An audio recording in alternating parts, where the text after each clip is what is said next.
Hello, and welcome to our first kind of breaking news episode because something really big finally happened, and that is, I hear myself echoing. I'm gonna turn that off real quick. There we go. Yeah, this is one of our first breaking news episodes, and that's because the Chicago Bears have finally traded the number one overall pick, and they got back quite the haul. Obviously, they traded back in the first round from pick 1 to 9, and they got 2 second-round picks, one in 2025, one this year, 1 first-round pick next year, and the big prize, of course, is DJ Moore, the wide receiver from the Carolina Panthers. So, personally, I'm very excited about that. We have a lot of mixed opinions in the group. I have on everybody Coach Chef and Frank the Tank. What's up? Pretty sure everybody on here all agrees with a great I think everyone on right now, pretty much an echo chamber. We're all pretty excited about this move. Yeah, most definitely. But, is he the best receiver in the NFL? No. Is he a legit number one receiver? Yes. I'd say so. I've seen him play very well with some very mediocre quarterbacks. And, look, I'm very excited, man. Like this is a receiver room of Claypool, Mooney, and DJ Moore. That's reason to be very excited. Like that's a really solid group of weapons. How can you not be excited? You legitimately have a legit 1-2-3 or a 1 and 2-2s, and you have a full off season now, a full off season of practice, and the same offense to get this rolling. You got a legit tight end. All you have to do is develop the tackles you have. Make sure your center's healthy and draft some more depth. Like, there's no excuse now for this offense, man. Like, I don't understand. Like, I don't understand. Like, I just don't. How can you not at least? If you're not excited, you have to be excited. Like, there's no other word than excitement. Yeah, no, I'm with you. Like, this is, first of all, I did not expect a trade to happen this quickly. But you were saying in the chat, Coach F, just that like. It's one of those things where you want to make the trade before it becomes too late, before, you lose all your leverage and before it becomes desperate. I think Poles pulled the trigger at the exact right moment. And, you got 3 really, really good receivers on that team now. And, DJ Moore, like, they love him in Carolina. Panthers fans are probably... if I'm a Panthers fan, I'm probably a little confused by this move, honestly. Excited to draft number 1 overall, but, like, you gave up a lot. And, Poles feast them. I'd love to hear, Frank, I'd love to hear your thoughts on all this. All right. So this is the big thing that I'm thinking of right now. 100% agree with everything. You got the haul back. Beautiful. Love the haul. You got an additional second rounder this year. That's going to be an elite type pick. You still stayed in the top 10. I would have liked them to try to stay in the top 7, but for what they got back, I can give 2 shits about staying in the top 7. All right, because Chef said it perfectly. You have a bona fide number 1. This guy was putting up 1,000 yards with no quarterback.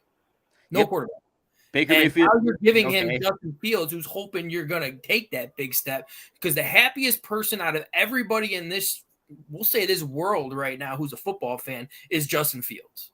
Easily. Because Chef also said it perfectly, where you didn't get this trade to happen in preseason. You got a whole training camp. You got a whole off season for him to get used to how this offense is right now. And then to make it the picture even more perfect is you just took the Carolina Panthers I'll say pretty much their only offensive weapon that they have. Yeah. Is the only. And now that just pushed with that number 1 you're getting next year, that might get you a top 3 pick next year.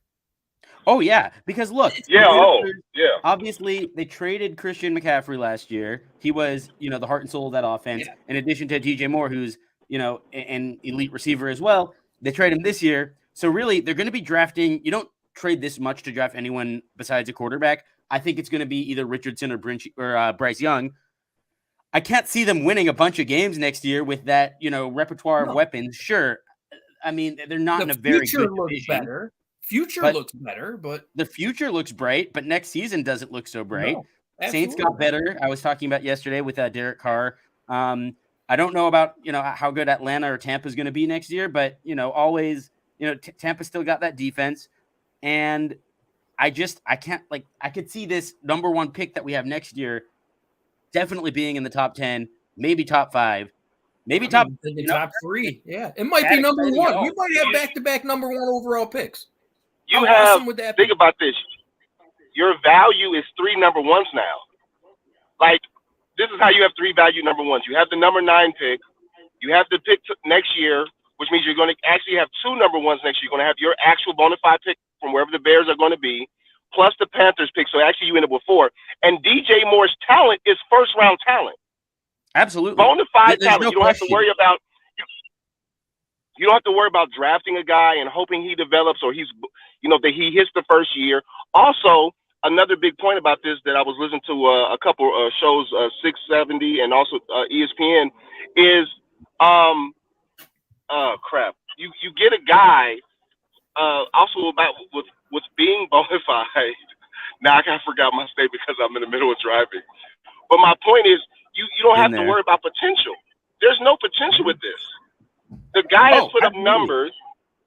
The guy's put up numbers, and he's put up numbers with a broken Cam Newton at the end of his career, a Kyle Allen who's not even a starting quarterback, a Teddy Bridgewater who's a fringe starter, elite second stringer, PJ Walker, who was in the from the XFL or the USFL. Yeah, you could easily just say, who is that? I mean, but the guy has produced. The only knock you can say really about DJ Moore as a player is he doesn't put touchdowns up because his career high in touchdowns for a season is 7, and he did it without putting up 1,000 yards. He has the targets you want from a number 1 receiver. He's averaging over 150, 160 targets for the past 4 years. He's out of 5 seasons. He's only not had 1,000 yards his rookie year and last year. And go look at the quarterbacks. Go to Football Reference or whatever place you want to go. And people rave about the kid. Like, you're producing without having not much around you. Like, you drop to number 9, but you still got to draft at that pick. You still got to pick the right guy. We're talking about a receiver who is an Iron Man. He's played each of the last 2 seasons, all 17 games, for a team that isn't very good at throwing the football, and still stands in there, plays every week, plays hard every week. He made 1 mistake, like that I remember, and it was one of those stupid bullshit. Like, he takes off his helmet after a touchdown, and it's like, okay, well, like, it's a dumb penalty in the first place. I'm sure he learned his lesson, and it's a dumb penalty. Other than that, like, you don't really hear any bad things about DJ Moore because the man is plain and simple a gamer. He's just really, really good. Obviously, he didn't have outstanding numbers this past year, but again, a lot of that is attributed to poor play from the quarterback position. We have another. Oh, we got. Is this T-Nick? Yeah, nope. I don't think he realized what he did. Fair enough. Also, yes, he could rush and block too. That's another great point. Bellissimo, thanks for tuning in. Always great to have you. I mean, this guy, he's one of those, not just a receiver, really a ball player kind of guys. Like, he'll get some carries on reverses. He is, really good downfield blocking. Just a really, really solid addition. And now the Bears have a lot of variety at receiver in receivers 1 through 3. Claypool, big body, go up and get it, 50-50 guy. Mooney, shifty slot guy, gadget guy, also, really good downfield. Also, and DJ Moore kind of does a little bit of everything. Legit vertical receivers, man. All 3 receivers have the potential to go vertical. Like, there's not a guy who you can out of the 3 receivers we have now. None of the guys are like, oh, you know what? He's not great vertically. All these guys can push. They can push that 3rd level of the defense. All of them have that potential. Mooney is still a vertical threat. Claypool is still a vertical threat with his contested catches being a big body. DJ Moore with Teddy Bridgewater averaged 18 yards a catch, who his number 2 receiver was Robbie Anderson. Like, you, the only negative for the talent for this offense would be is I mean, I don't want to drop into any negatives, but it's QB1's pulling the trigger. Like, we've been yearning, no matter if you like the trade or not, every fan of the Bears has been saying, we need a number one. We need a number one. We heard it last season. We heard it last season. We heard it season. Oh, is that Jeff? I think you're breaking up a little bit. You are phasing out a little bit, Coach Chef. Until you come back, I will say just real quick, his contract right now is very team friendly. He's under team control for the next 3 seasons, and yet like till 2026, 3 years, $61 million on that contract. And that's Fields' rookie contract. That's Fields' rookie contract right there, where you have your window to win is when you want to do it with Fields' rookie contract. Right. I'm talking about more though, and I think this is the extension he signed with Carolina. Yeah. Is like I think he signed a 4-year deal with them, but like 3 years, 61 for a receiver like him, very good. Especially while you have Fields on that rookie contract. Mm-hmm. But now it's like I think we're entering that territory where, and now I'm just with Frank, but it's 7 or 8 wins. I don't think it's gonna cut it this year. I'm really thinking like now like we're making moves. And, anything's an improvement, but I don't know. How do you feel about that? Me personally, and I'm going to say it right now, like you wanted to go out and spend your money to get a receiver. You wanted. There was all those talks about getting Devontae Adams or freaking I'm so freaking excited. I can't even remember his name. The dude from Arizona. Hopkins. Thank you. I don't know how the hell I forget his damn name. All good.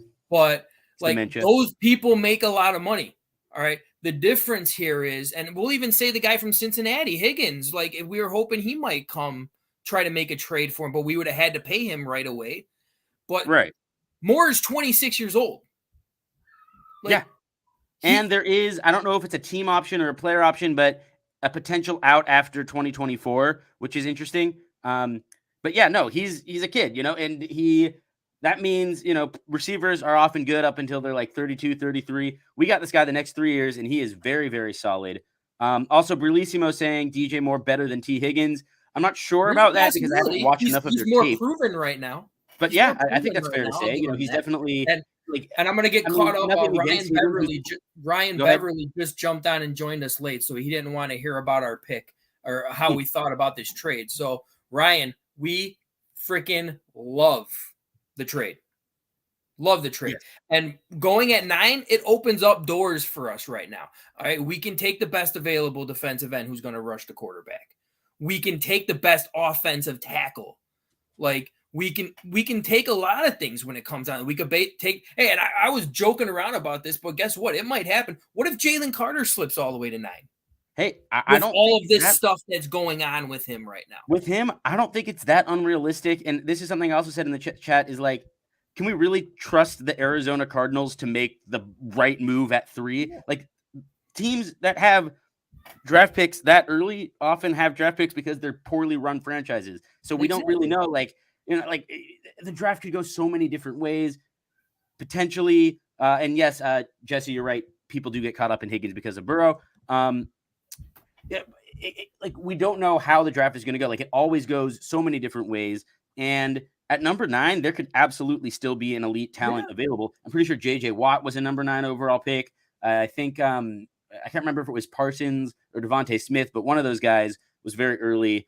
And now, we know a little bit more about what the draft is going to look like. We do know, like, they're not going to draft a receiver super early, which is, I think, nice to know. It's good that we have some young veteran guys in there to help Fields maximize his game.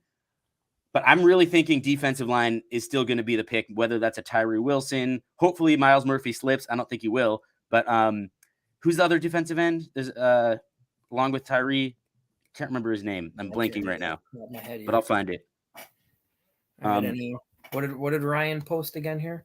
Both guys. But if you had to say what position at 9, in my opinion, there is going to be an elite offensive tackle at 9.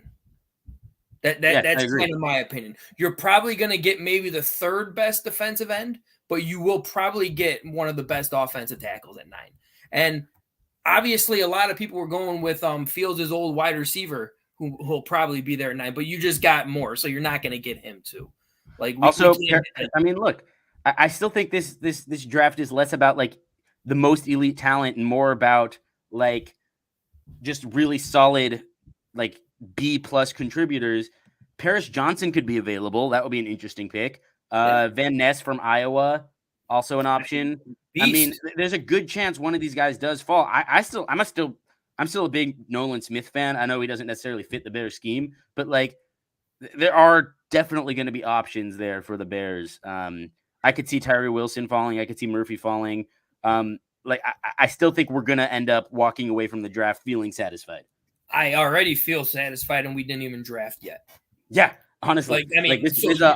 This offseason could not really have gotten off to a better start for us. With Aaron Rodgers going on his darkness retreat and, holding the Packers hostage while the Bears are out there making real moves. I don't know if y'all saw, but the Vikings released Adam Thielen today. I saw that. Interesting. Yeah. I take the flyer on him. I wouldn't. I mean, if you're going to go out and get a wide receiver right now, you're going to go get a very experienced one.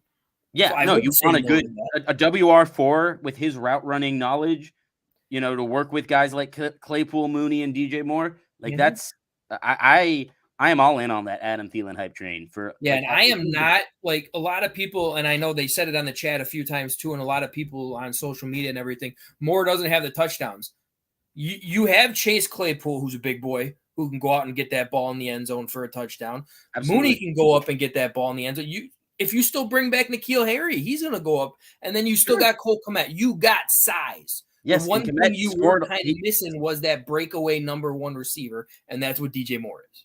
And Kmet, by the way, like he one thing, a lot of people are critical of him. He did have a good year last season, and he did find the end zone very well, especially for a tight end. So I'm not too concerned. Also, let's remember Justin Fields is one of the best red zone threats in the league, just in and of itself.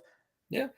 It's going to be interesting to see what they do at the running back position, obviously, because they're not going to bring back. I think especially now they're not going to bring back Montgomery. Yeah, it's going to be tough unless he takes a team-friendly deal of maybe like $6 million a year, $7 million a year. Then you're stupid not to bring him back because you got the money.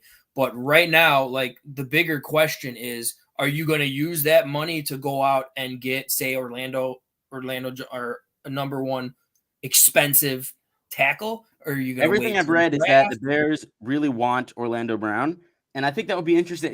He's like really an elite pass blocker, but his run blocking leaves much to be desired based on everything I've read. Again, I haven't watched much of his film. I'm a professional fan more than anything, but pair him next to Jenkins, and you got thunder and lightning on that line. And I don't love white hair, but obviously Mustafa is going to be replaced. I still like the offseason will be ruined if Mustafa is on this roster. Sure, but I think they're going to draft a center at some point, probably round 3, round 4. Also, Kelsey still might hit the open market. I don't think he does, but just another name. He's going to retire or take a team-friendly deal to stay in Philly. I think probably. I don't think he's going elsewhere because he wants to. If you get Orlando Brown, that instantly bolsters the offensive line. But let's not forget, you still got to spend that money on the other side because a lot of those big defensive players got franchise tag that everybody wanted. And that's the one thing. That's still my one big area of concern right now for the Bears is all this is great and all, but if we can't get after the quarterback, it doesn't matter. It's not going to matter. And, you need a front seven, and that's where your money needs to go this offseason is your front seven. You can't win if you can't get after the quarterback. I wonder, who might be on the market. I wonder if they'd be, willing to try to make a trade some kind for. Obviously, I think Payne is probably out of the question at this point, unless you're trading for him. Unless you're trading for him, and they do have, got multiple first-round picks the next 2 years. I do wonder if one of those picks might be on the move for a defensive player who has proven that he could get after the quarterback. I still think future is everything. I don't think they're trading probably not or anything like that. And in my opinion, even the Kansas City end, I can't remember his name off the top of my head. Frank Clark. Yes, he just got. He's not re-signing. He's hitting the open market. He's not going to cost you a boatload, and it's still way better than anything we have.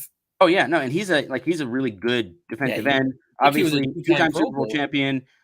really good in the playoffs. You know, he's definitely shown up in the playoffs. He doesn't have the sack totals, but he does get pressure. Like any Chiefs fan knows, Frank Clark is a solid pass rusher who would, you know, instantly contribute.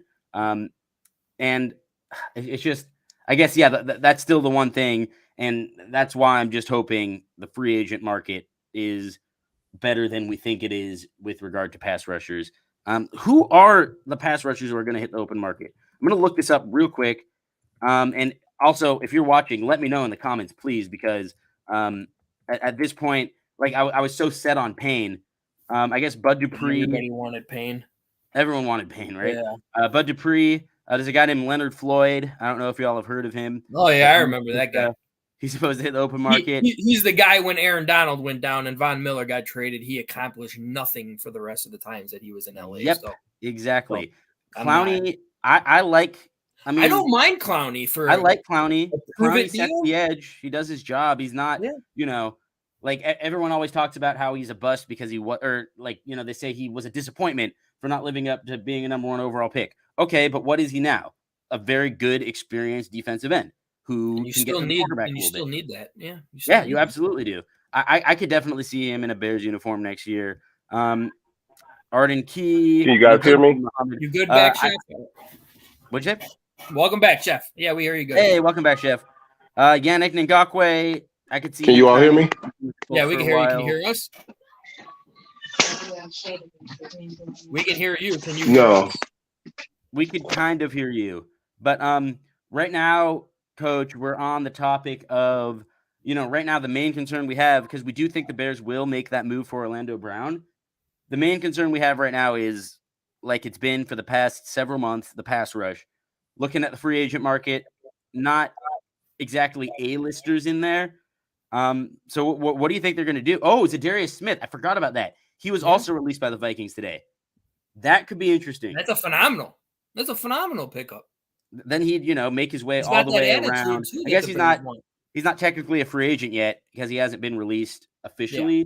But once he hits that open market, from what we hear, it's going to happen because they're in way big salary cap issues right now, and that is somebody on their list that is going to get released right along with Adam Thielen, who already got released. This is, you know, and then you have a guy who can give you all the insider secrets about the Vikings and the Packers, which I think is really cool. Good to have. And also, I mean, like he was, you know, like really, really good, productive player for a long time. I'm not entirely sure what his numbers looked like this season, but I remember him just being an absolute, he had 10 sacks this year. So he's still kind of an absolute menace. That's very good. Damn. That's very good. Better than anything we had, right? Like, it felt like every time our leader had what, 5? Half of that? I don't know. All I know is it felt like every 3rd and long, it didn't matter who the other team's quarterback was, they were going to get it because no one was getting home. But yeah, I think Frank Clark, Bud Dupree might be interesting. You know, again, better than anything we have. And I could see A'Shawn Robinson becoming a Bear too. Maybe they'll finally get Larry Ogunjobi over here. If he passes, Hicks is on the market. That's cool. That's fun. Yeah, I mean, gotta love Hicks. There's, I mean, you don't all those people that you named. There's no elite number 1 like playmaker type thing. You're not going to get that right now. So you got to rebuild this defense with a bunch of damn good players who are hungry to go get the damn ball. That's what we need on that front 7 right now. I'm not sold on Leonard Floyd. I don't want him back here. Like, I mean, agreed. To me, like he shined off of Von Miller and Aaron Donald made his job a lot easier because he wasn't even just getting number 1. He wasn't just even getting one-on-ones. He was getting like the whole, like, I'm just going to brush you off to the side and take everybody else to the left. Like, he touched on some of his stuff. And, you know, he has good speed, so he's going to benefit from that, you know. And that's why I'm not on the Leonard. I'm definitely not on the Leonard, bring back Leonard Floyd hype train either. But he's just like one of the top names. And I don't think, you know, he's the answer by any means. I'd much rather get one of those, you know, one of those big guys who fits what we're trying to do. You know, like we're trying to have really good 4 down linemen up front. I like A'Shawn Robinson a lot from the Rams. You know, I think he'd be a really good signing. And again, like anything is better than 0, you know, and we kind of had a 0 defensive line this year. but I still think that number one, that not the first overall pick, the 9th overall pick rather, will be an edge rusher of some sort who will bolster the defense immediately. What's your take on all this, Coach? I missed so much driving. My everything whacked out on my phone. I couldn't even get you guys on YouTube or whatnot. I know you probably have advanced quite a bit in the past 10 minutes. The one thing that I did get back to the breaking news part, so that's okay. I feel like you guys were going into some free agent list. Another thing that I was going to mention before my everything went haywire on my end was we were also talking about on other shows, the Tuesday show for the past month, about how in the free agent list this year there were no outstanding receivers that we wanted to go buy, like spend money on. You were going to have to trade. You wanted a number one receiver this year. You either want to trade for a guy or you're going to have to draft a guy. Yep. And if you draft a guy, it's still the draft. No matter who you draft, it's hit or miss. You hope that guy develops. You were going to have to trade for a guy. You trade for a guy 25 years old, contract till he's 28. He's younger than the starting quarterback. He's 2 years older than the starting quarterback for the Notre Dame Fighting Irish right now. 2 years. You had to go into my just had to go. So I mean, you've got so much youth. Your starting receiving core is not even. They're 25 and under. Yeah. No, you're working tight end, your quarterback. I don't. Yeah. You're working with so much. I want to piggyback on something really quick, easy before you go, because Tony just made a very good point on the comments, and I actually see this happening. Oh, I disagree. Carolina trading up to number one just scared the living shit out of everybody, and now the Colts or the Texans are going to trade up to go get that number one. They're going to trade that number one back right now. I don't know, man. I still think that happening too. You're willing to give up that many assets for the number one overall pick, it kind of shows desperation on the Panthers' end. I can't imagine that they trade up just to trade back. Let me answer this question. What is that? What is that? Kevin Costner and Draft Day? Draft Day, right? Yeah, right. That pancake eating mother. But like seriously, you got to think about this. Carolina. It was always in the back of our heads that they were possibly could move up the one, but why did this only just randomly happen out of nowhere? And this is where I'm agreeing with what Tony said on there. Is there is going to be somebody available at 4 who moved up a lot after his pro day. That Carolina was the first team to talk to him after it. Can anyone tell me who that is? Or why that is, you mean? No, who that is. Who is the one who just moved up so much in that draft that is going to be available at 4 because nobody else is going to take him in the top 3? Or at least are you talking about Nolan Smith? I am not. Richardson. Oh, okay. I'm talking about Anthony Richardson. I think. Right. Anthony Richardson loves to be their next Cam Newton. Yeah, Carolina loves that guy, and he is going to be available at 4. That's why I see them trading the 1 just so they can possibly get into the top 5 or into the top 5 and at least get Anthony Richardson. It never fails in this league, man. The NFL is quarterback hungry. People are always, no matter, they're very seldom. I mean, there are years where guys drop, obviously, but the NFL is so quarterback hungry that they're starving. Every team's starting for the savior. That that quarterback is the most overdrafted position in the NFL draft, period. I agree. If you go look at the history there, in the past 30 seasons, there have been only maybe 2 years where there were no quarterbacks drafted, maybe 3, that no quarterbacks were taken in the first round just because, of where they were projected. I know in the 80s, Boomer Esiason was like the first quarterback drafted in that draft. He ended up panning out for the Bengals, but he was like 2013. 2013. If you take the Vic draft, Vic was the only quarterback taken, and then the first quarterback in the first round was Drew Brees. Like, guys are undervalued, but guys are also overvalued because of the scarcity of that talent. And just like fans, GMs are human beings too, man. They all think that they're the arrogance of GMs and coaching staff is always going to think, I can make that guy better. I like Richardson. but clearly he's got some flaws. He's got some flaws in his game that He's need a to be fixed. project. He's going to be a project. The kid from Kentucky, he went from having 300 to 400 yards rushing last year to having like negative yards. Although sacks in college are different. They take away from your actual running stats, other than the NFL, where sacks take away from your passing stats. I know that from NCAA 2014. Right there, you go.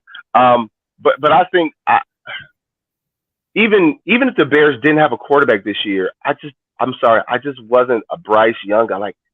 I know he bulked up for the combine, but you can't tell me that guy's going to be arresting 200 pounds. No. And people I think me and Easy, we talked about it too, about he's Patrick Mahomes light.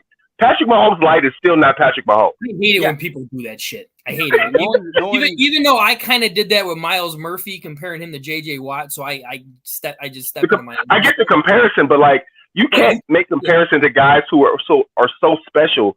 Like, okay, let's just take the last 3 Alabama quarterbacks. Is Bryce Young really that much better than Hurts? Yeah, is he better than those three guys? Based on his production in college, not his projection, his production. No, I don't think so. I say he's. I don't put him over Tua. Mac Jones. I think Mac Jones has been like that's a tough situation in New England right now. But yeah, I think everything I've read about Bryce Young is that like it's just like the only downside of his game is that he's small. But the thing is, he's very, very small. Like I can't imagine. And he's not. Very long. And when we said this on your show a couple weeks ago, if you're going to be that small, your athleticism has to be off the charts. Yep. And he's your not. escapability, because at some point, bro, like this ain't college, man. Like you know, we joke about college guys. I play college. That 99% of college guys are going to be selling insurance, or they're going to be cooking your food at your grandparents' retirement home. These guys, professional, bro. I'm not saying he's not going to be successful. I'm just saying the worry factor for a guy that small who is not naturally bulky like Russell Wilson, who doesn't have the elite escapability like the young man from the Cardinals who has injury problems. He's yet to finish a full 16/17 game season. Yeah, Kyler Murray, right? And yes, you can be any size and get hurt, but your potential of getting hurt when you're a quarterback standing there in the pocket, and when you're under, I'm sorry, I don't care. Players bulk up and lose weight for the combine all the time. I want to see how much he weighs at his pro day. I want to see how much he weighs right after training camp. When that guy, and even with all the rules that protect the quarterback, bro, you still taking hits from grown men who are 260 plus pounds, who run 4.4s, 4.3s. The Super Bowl just had the 2 highest sack teams that they combined for over 100 sacks between the 2 teams in the Super Bowl. And you don't have Nick Saban as your coach either. Let's not forget that. Come on, man. That's a key thing too. All right, but guys, I gotta head out because I gotta go get dinner. So all right, thank you, Frank. Thank you for joining us as always. No problem. But I will say one more thing to finish off. With them moving up, needing a quarterback, my guy Myles Murphy might be available at 9, and that's who I want. If he's available at 9, I am a happy mother. Oh my God! That would be the best. And by the way, a lot of mock drafts do have him falling that far. So we'll that I've been reading those too. So all right, but you guys take care, right? All right, take care. And we'll probably wrap up pretty soon, but I do want to keep talking. I want to address the JB comment. And I also want to say real quick, I do think that the Panthers didn't trade up for Bryce Young. I think they traded up for Anthony Richardson because remember, I absolutely think that. Look, that would be Anthony Richardson. Look, the Carolina Panthers, they were like a young franchise. You know, obviously they're a little bit older than DJ Moore himself. They're 2 years older than DJ Moore, founded in 1995. They were irrelevant for a little while. Then they became pretty good. Obviously made the Super Bowl with Jake Delhomme. Delhomme went to shit, got the yips, and then the franchise plummeted. Then a man named Cam Newton comes along, right? Completely shifts the franchise, changes everything. Carolina arguably became more of a football state, or a football region, I should say, than a basketball region, which is crazy for Carolina. Now, that's temporary, and that was probably only 2015. But like what Cam Newton did for that city or that region, what is Carolina? Is it a region? Is it multiple states? It's huge, and it's very under. I don't think people truly value the impact Cam Newton had on that entire organization. Right. People who Quick, because of the person he is crazy. Real quick, I want to finish this point though. Like, look at Anthony Richardson's draft profile on NFL.com. His number one comparison, Cam Newton. They want the Cam magic back, and that is why they are going to draft Richardson number one overall. I'm going to put a premium on it. Like I really think they're just in love with this idea of recreating a little bit of what they had, because I mean, the impact Cam had obviously can't be understated. I think they want to catch lightning in a bottle like that again. Now I was wrong about Cam coming out. What'd you say? But I was wrong about Cam coming out. I didn't think. Well, from his class, I thought he was the second quarterback, but I thought, because of the system he came out of at Auburn at the time, that his elite passing skills were not displayed properly because it was such run-centric and he ran so much. Although he did make big plays all the time. Sure. But most of his most memorable plays in college, leaving college, because you're going off of your college, what you've done in college. All of his memorable plays at Auburn the year he won the Heisman were all running plays. Yes. Yeah, no, I mean, I remember that Alabama game, him just running over people and. So right. So when he came out, man, I was just like, man, I don't want to divulge who I thought he was the lighter version of as far as comparison. Yeah. I just thought that he didn't have the elite accuracy. Now you could say his career percentage being under 60% proves that, but I think that if you look deeper into the stats, during his prime years, he threw more passes over 20 yards in the air than any quarterback in the NFL, which means he was also at the bottom of passes under like 10 yards, is where a guy like a Drew Brees eats, guys who don't have that elite arm strength. So look about Cam, like you're preaching to the choir about Cam, because I am like, I have a whole like thesis about why Cam should be a Hall of Famer. A lot of people would disagree with me, but I think Cam is I think he absolutely revolutionized the game in ways that people don't quite recognize. No, it's a whole other conversation. But yes, no, I mean, like I do definitely see the similarities between Richardson. I do want to address what JB is saying though. Back to the Bears. If we don't address the line and Getsy doesn't get better at calling plays, we'll be wasting more. He can play. I'm glad. Yes, we all can admit DJ Moore can play. There's no question about that. I think, now this situation with Getsy is the play calling is going to be a lot easier because you have three really good weapons on the field at all times. I also think that you got to give the guy time. Like, I mean, it's still Matt Ray. He's his first time play caller, first time running the show. And I'm not in the NFL or college, but as a guy who took his first job in high school, well, I've coached high school before, but being the primary play calling, the pressure of having that control, and no matter at what level you are, and your expectations of what you have, it's interesting. I don't think they did. I think Getsy, he evolved. I think that they were trying to do something obviously in the first several weeks. It didn't work, and then they went the running route. They kind of not forced, but they kind of honed in on the running aspect. They led the NFL in rushing. I think that shows that he can grow with the idea that he's not going to get pigeonholed into what he wants to do. What he's going to do is do what's best for the offensive weapons that he has. And that's all you could want from your offensive coordinator. And as long as they give him the freedom and keep him in check with, not getting too happy, because we still want to run the ball, obviously, because we've got that strength, but being able to develop even a shorter passing game, because we don't really have that. I know that was a critique we all have about, hey, why don't we have any short passing games, slants? Hey, why don't we throw more slants? Right. But you've got guys who vertically can catch the ball and go. These three receivers can catch the ball right now, get some blocks, cut a seam, and go to the house. And DJ Moore finally has a quarterback since his rookie year who can throw the ball vertically, because none of the other quarterbacks were vertical throwers. He has a mobile quarterback. He has weapons around him. He has Mooney. He has Claypool with a full offseason.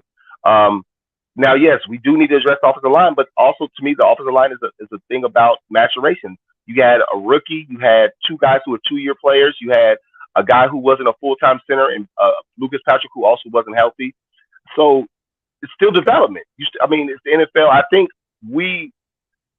I'm going to temper my expectations for like a record and the off season and stats. I'm going to temper that until training camp or after training camp when we see some preseason games and we kind of see what the coaches are doing and all that. I'm going to temper all that. But I think this was a phenomenal trade. You traded the number 1 pick for 2 first-round picks. 2 first rounds for this year. The number 9 and DJ Moore. DJ Moore is your first-round draft pick. Yes. And I mean, he's proven, like, you're getting someone good. That's the thing. A proven commodity. And it's one of those things where it's really impossible for the Bears, like, unless they just completely bomb on all the draft picks, we don't lose this trade because, first of all, no matter what, we get DJ Moore, right? Secondly, I mean, just because you lose your number 1 overall pick, we weren't going to draft a quarterback anyway, and number 1 picks are usually reserved for quarterbacks. So, like, I guess, like, if Will Anderson just completely sets the world on fire and the Bears aren't able to get good pieces with their draft and DJ Moore underperforms and Claypool underperforms, then okay, maybe we could say, yeah, this was a shitty draft. But that's too much, man. That's too much going wrong. Not even the Bears. I can't. Not even the Bears can go wrong by having 3 receivers who don't perform, a quarterback. That's like conditioned negative Bears fan brain talking, but I don't think it's going to happen. JB, by the way, he disagrees with you, Coach. He's saying, not calling slants is a choice. A good play caller would call kicker plays to help a bad line play, running Justin too much, not having blazing game, and Monty in on goal line plays. I kind of agree. I also think that, I agree to an extent. I will say, I also think that's part of the growth process, right? Like, part of the expectation of an offensive coordinator, a rookie one, or one when he comes from one team to another, is like he's learning his personnel, like he's learning what he's working with. And I know you have the whole training camp to do that, but like, still, it's just year 1, and now it's year 2. He knows Justin. He knows, what he's working with. He knows what it's like to play in Chicago. Knows what it's like to coach in Chicago. I can absolutely see him making. I'm going to give him benefit of the doubt. I'm going to give him benefit of the doubt for those reasons, and also I mentioned this once on one of the podcasts when I was guest hosting. JB, you may agree or may not agree. I think the lack of a short game is not always the OC, just not calling it. I think it's also a product of the quarterback you have. So I believe that Agreed. I think that Justin's mechanics are still a work in progress. And if you don't have the footwork to match the arm timing to throw a slant, it's going to end poorly.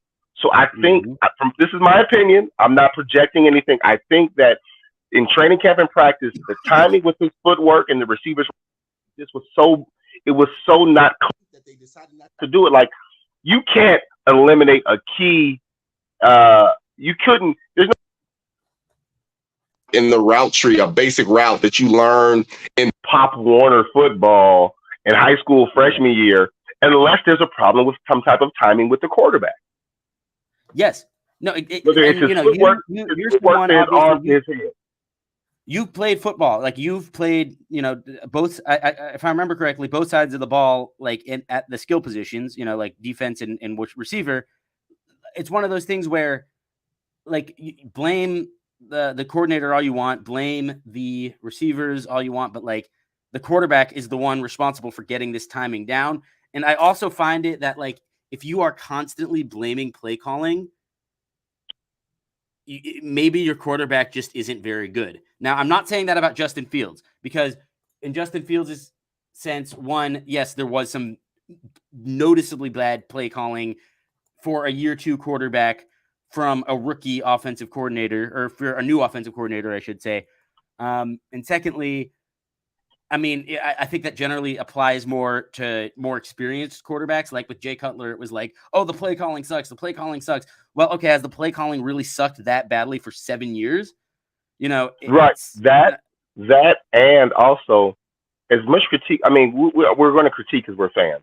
As much critique as we were giving to Getsy, I still thought his play calling was better than the head coach OC who you had last year.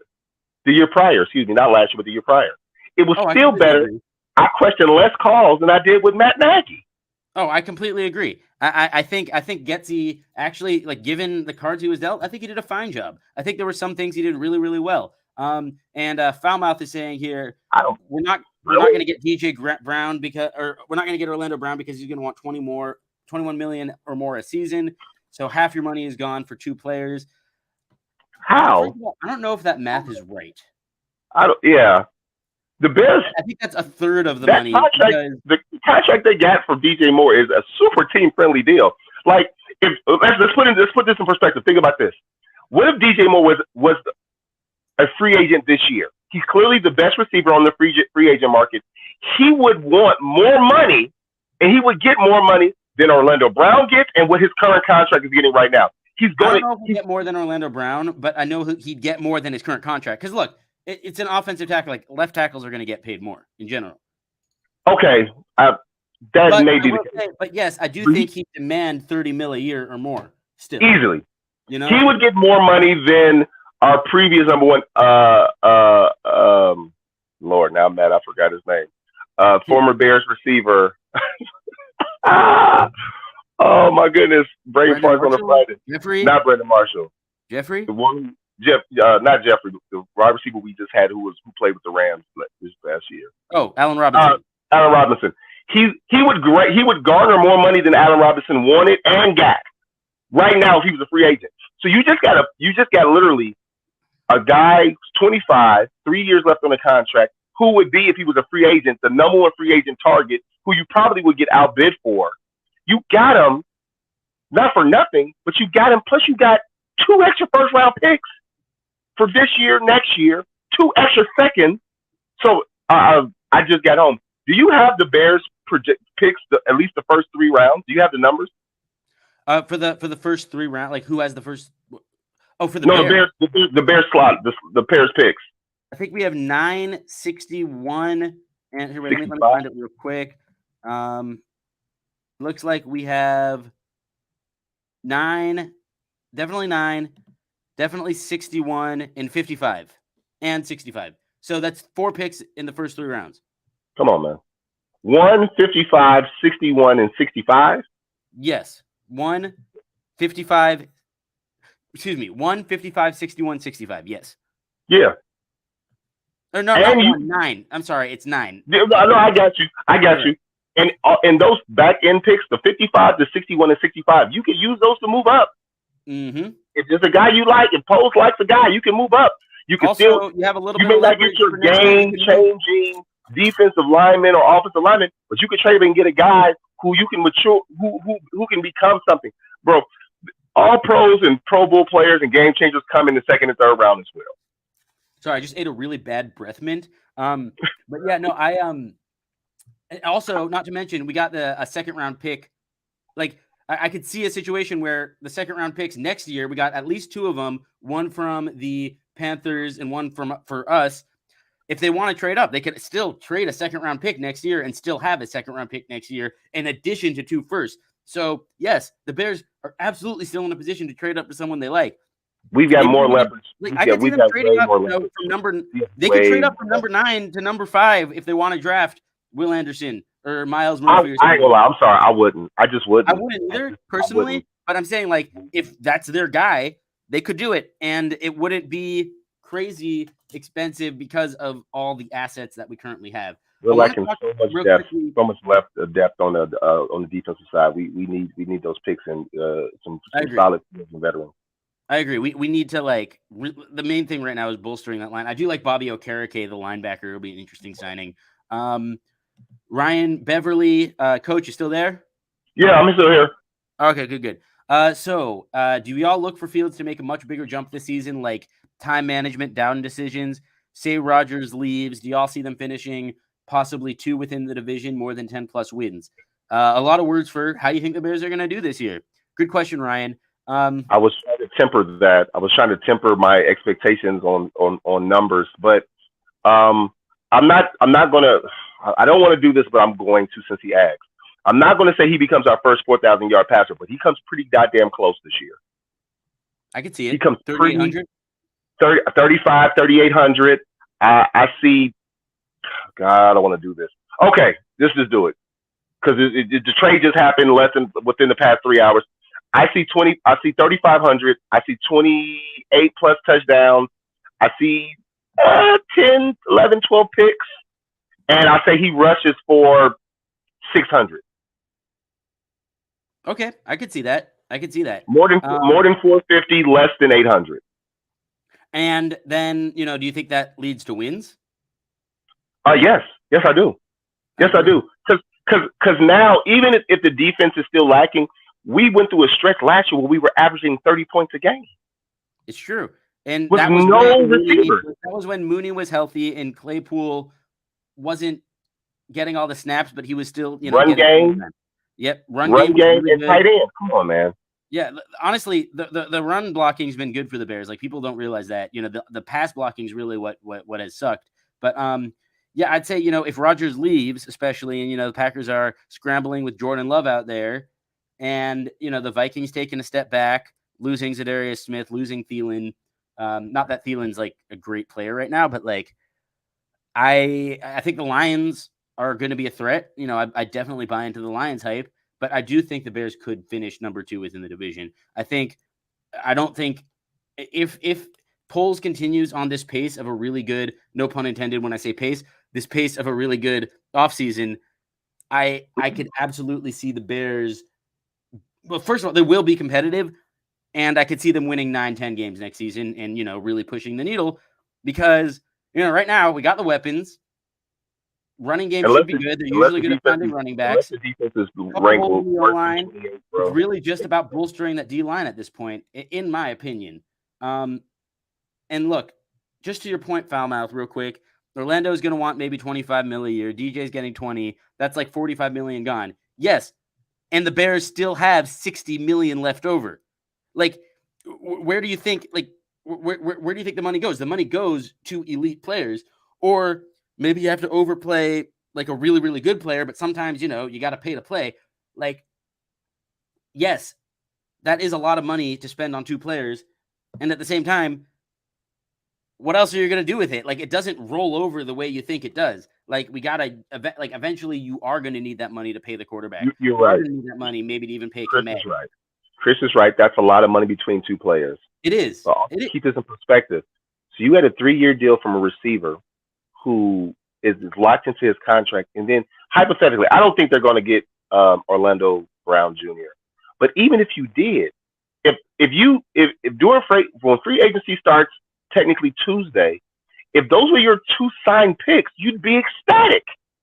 Even if it was $45 million, you would. Yeah, it's like I'm saying, yes, Chris, you're right. Foulmouth, that is a lot of money, and it's a lot of money well spent, and you still have a lot of money left over. Right now, the Bears cap space is projected at $115 million. After the DJ Moore signing, I guess it goes down about 20 mil, and then I think if we were to sign an Orlando Brown type, then it goes down to like look. My math isn't great, but it goes down to the ballpark of 60 million, I think, like around that area. I'll have to run the numbers again. Maybe I'll have to hop on Madden real quick. Do trickery with and then the account people, the money people for these teams, they can do trickery, front loading it, back loading it, put more money up front so you have more money in the future for free agents and draft picks since you're going to have 2 picks next year. I agree with JB here. It's the time. Obviously.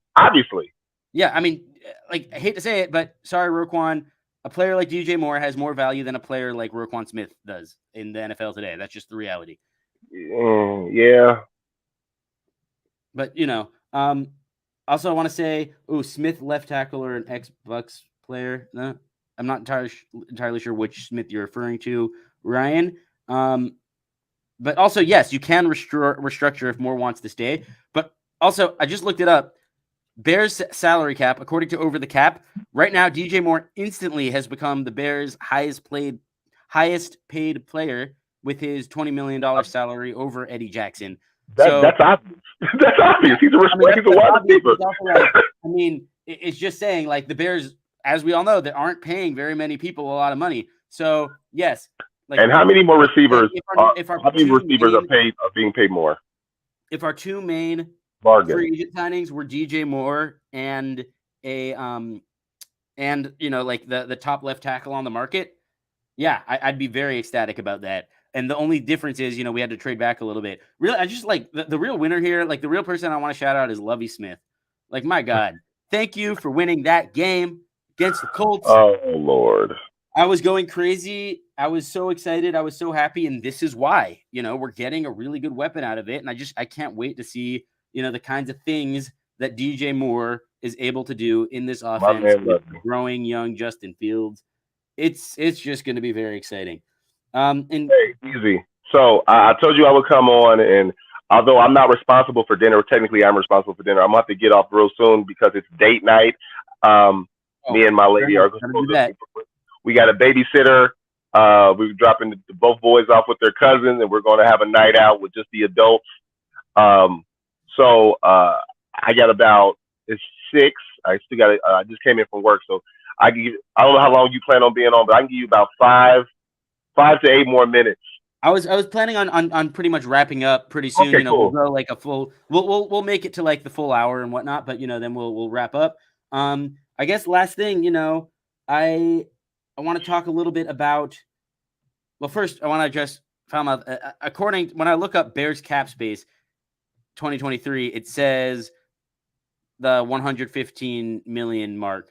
That was January 13th. I don't know how much it's changed since then. But I do think they like either way, they have a fuck ton of money and they're going to be able to spend it. Secondly, just to kind of to wrap things up a bit, let's I don't know if I want to do like a way too early prediction, but I guess we could say like, who do you think we're going to take in the draft? And like I know it's hard to predict the draft because it's absolutely chaotic, but I guess I'll ask you, Coach, who do you want the Bears to take, and who do you think they take in the 2023 NFL draft? Full disclosure, for the first time I'm 38 years old. So for the first time, the NFL draft or the combine has been aired on NFL Network since about 2002, 2003. I've been following that since the mid 90s, since roughly the Randy Moss draft. I did not watch. I can tell you honestly, I literally watched about 20 minutes of combine footage last weekend. I think that it's, as I've learned the game, it's a little bit overrated. So I think that the players' tape speaks more than what they do when they're training for skill tests. I don't know. That's what I'm saying. I don't know who I want them to take. I want them to take the best player available. Yeah, no, that's valid, right? The best player available at the next slot, whether it's a rusher, a rush end, or you don't need a receiver, or interior. Whether it's a rush end, interior, there's not that many interior impact players right now, but so it's either a rush end or you go offensive line. I don't have anything else. No, I mean, yeah, I think that's the right move. Like, no matter what, you want to get something in the trenches. I'm still hoping for Myles Murphy. I do hope he falls. Either way, now, regardless, because I'm lost right now. Sorry, I was just saying we got an absolute haul, and we're still gonna get a top 10 player in college football this year. So that's pretty freaking exciting, if you ask me.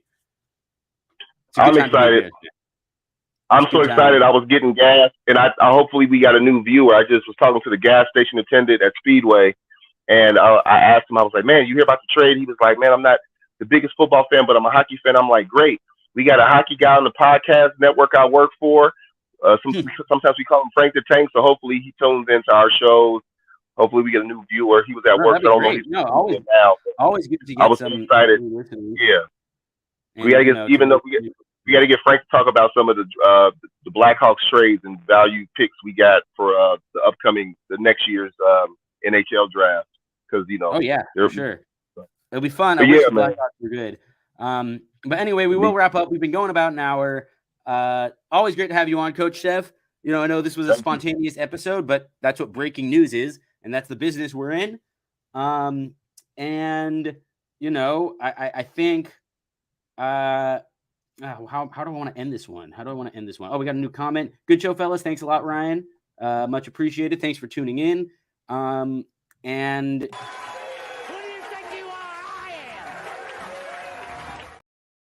And as always, you could tell me if I'm full of crap. Let me know. If you think I'm an idiot, if you think everything I said is absolute bull crap, let me know. I'm full of crap. I think I have to be just like some idiot who's full of crap. Please show up in the comments and tell me